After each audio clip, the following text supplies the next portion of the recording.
न हम किसी को फंसाते हैं, न हम किसी को बचाते हैं। ये काम नहीं है सरकार का।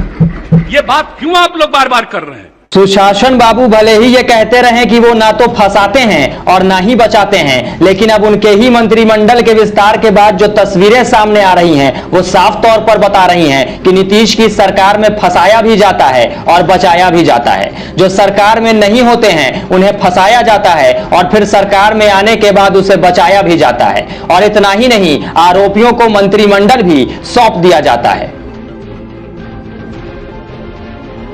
और कुछ ऐसा ही नजारा सीएम नीतीश के एनडीए छोड़ महागठबंधन में शामिल होने के बाद सामने आ रहा है, क्योंकि इस मंत्रिमंडल में कई आरोपियों को जगह दे दी गई है, जिसके बाद विपक्ष लगातार सरकार पर निशाना साध रहा है। साथ ही नीतीश कुमार की सुशासन वाली छवि पर भी सवाल खड़ा किया जा रहा है।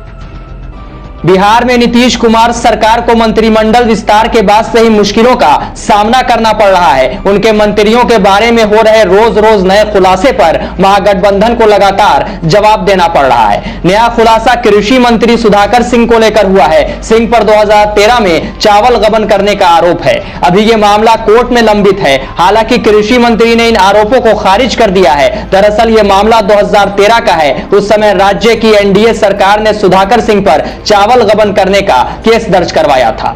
तब उस सरकार के मुखिया नीतीश कुमार ही थे। इस मामले में राज्य सरकार ने 80 से ज्यादा एफआईआर किया था और कई लोग आरोपी बनाए गए थे। और आरजेडी के बिहार चीफ जगदानंद सिंह के बेटे सुधाकर सिंह पर राज्य सरकार से करार के बाद भी चावल नहीं लौटाने का आरोप है। दरअसल सुधाकर सिंह की राइस मिल ने राज्य सरकार से चावल को प्रोसेसिंग करने के लिए एक समझौता किया था।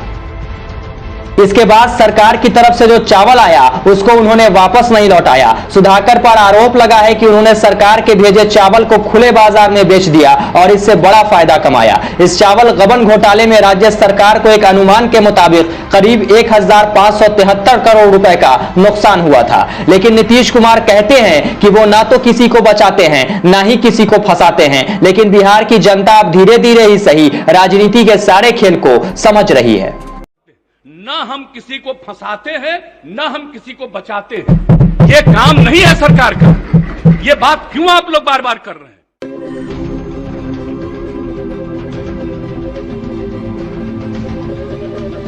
हालांकि सुधाकर सिंह ने दावा किया है कि बीजेपी की सरकार के दौरान ये आरोप लगे थे। वहीं उन्होंने उस वक्त की मौजूदा सरकार पर निशाना भी साधा। उन्होंने कहा कि यह घोटाला सरकार और उनके लोगों के द्वारा किया हुआ घोटाला है और अगर सुधाकर सिंह इस घोटाले में लिप्त हैं तो फिर उन्हें 9 सालों से क्यों छोड़ दिया गया है। उसको देख लें ठीक से और जनता और जो आरोप है उन्हीं के शासनकाल के आरोप हैं। अगर घोटाला है तो ये उन्हीं के द्वारा किया हुआ घोटाला है, उन्हीं के लोगों के द्वारा किया हुआ घोटाला है। मैंने थोड़ा ना किया है। सरकार के अधिकारी और कर्मचारी जहाँ उससे और सरकार चलाने वाले लोग वही थे।